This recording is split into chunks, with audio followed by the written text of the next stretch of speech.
Aku lagi baca materi kesehatan reproduksi. Loh, kok berhenti? Ini gak tertarik sama materi. Gak boleh gitu tahu. Materi tentang kesehatan reproduksi ini sangat penting bagi kita untuk mengetahui bagaimana cara merawat dan menjaga organ reproduksi, bagaimana mencegah kehamilan dini, dan bagaimana mencegah agar kita tidak terkena penyakit menular seksual loh.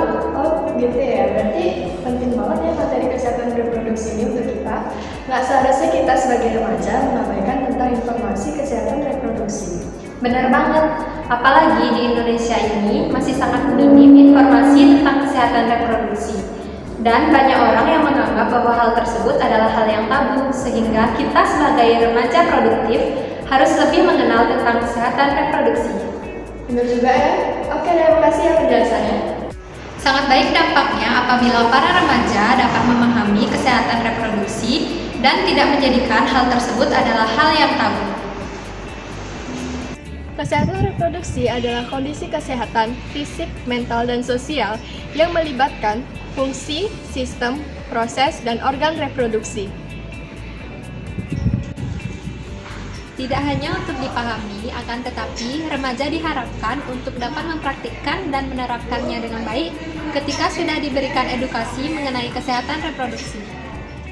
Cara menjaga dan merawat organ reproduksi adalah yang pertama, membasuh dengan air bersih dari arah depan ke belakang.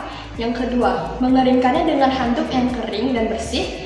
Yang ketiga, gunakan celana dalam yang tidak ketat dan bahan yang mudah menyerap keringat. Minimal mengganti celana dalam 2 kali sehari. Hal penting yang harus diperhatikan saat merawat dan menjaga organ reproduksi pria diantaranya: yang pertama, disarankan untuk menggunakan air mengalir saat menggunakan toilet umum. Yang kedua, mencukur rambut kemaluan secara berkala agar tetap pendek dan tidak ditumbuhi banyak bakteri. Dan yang ketiga, melakukan sunat agar tidak terjadi penumpukan kotoran pada lapisan luar penis. Hal penting yang perlu diperhatikan dalam menjaga organ reproduksi wanita antara lain: yang pertama, saat menstruasi, gantilah pembalut setiap 3-4 jam sekali. Dan jika menggunakan pembalut sekali pakai, cucilah dengan air mengalir, lalu membungkusnya sebelum membuang ke tempat sampah. Yang kedua, jangan terlalu sering menggunakan panty liner dan cairan khusus organ intim karena dapat mengganggu keseimbangan pH vagina dan menyebabkan iritasi kulit. Yang ketiga, mencukur bulu kemaluan secara berkala agar tetap menjaganya pendek.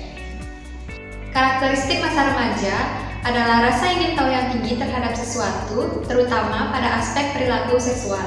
Pada masa pubertas, hormon-hormon bekerja tidak hanya merubah penampilan fisik, tetapi juga mempengaruhi dorongan seks pada remaja. Remaja akan merasakannya dengan jelas dorongan seks tersebut pada dirinya. Misalnya, ada yang ketertarikan terhadap orang lain dan juga keinginan mendapatkan kepuasan seksual. Dan biasanya remaja memiliki rasa penasaran yang tinggi sampai cenderung berani mengambil risiko atas apa yang telah dilakukannya, tanpa mempertimbangkan terlebih dahulu dampak apa yang dapat terjadi. Terkadang remaja tidak mempedulikan dampak apa saja yang dapat terjadi jika terjadi kehamilan di usia remaja mereka. Dampak-dampak tersebut adalah: yang pertama, kelainan pada anak; yang kedua, kematian pada ibu dan bayi; yang ketiga, komplikasi kehamilan; yang keempat, berat badan lahir bayi rendah; yang kelima, depresi pasca melahirkan; yang terakhir, dapat terkena penyakit menular seksual. Remaja yang berhubungan seksual di usia muda lebih berisiko menderita penyakit menular seksual. Hal ini disebabkan karena kurangnya pengetahuan remaja tentang hubungan seks yang aman dan penggunaan kondom yang tepat. Penularan penyakit menular seksual dapat ditularkan melalui: yang pertama, melalui vagina; yang kedua, melalui anal atau melalui dubur; yang terakhir, melalui oral atau melalui mulut.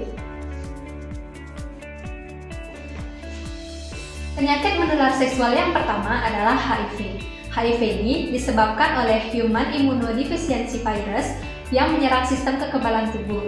HIV ini dapat disebabkan karena berhubungan tanpa menggunakan kondom, berbagi alat suntik, transfusi darah, dan bisa melalui kehamilan, persalinan, atau menyusui.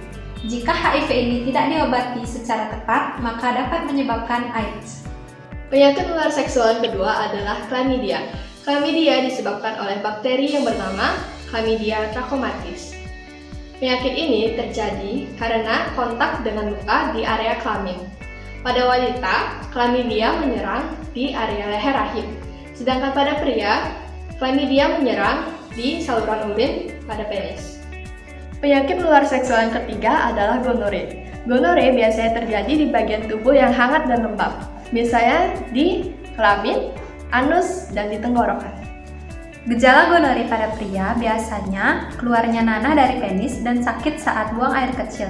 Sedangkan gejala gonore pada wanita biasanya berupa keputihan terus-menerus dan pendarahan di luar masa menstruasi.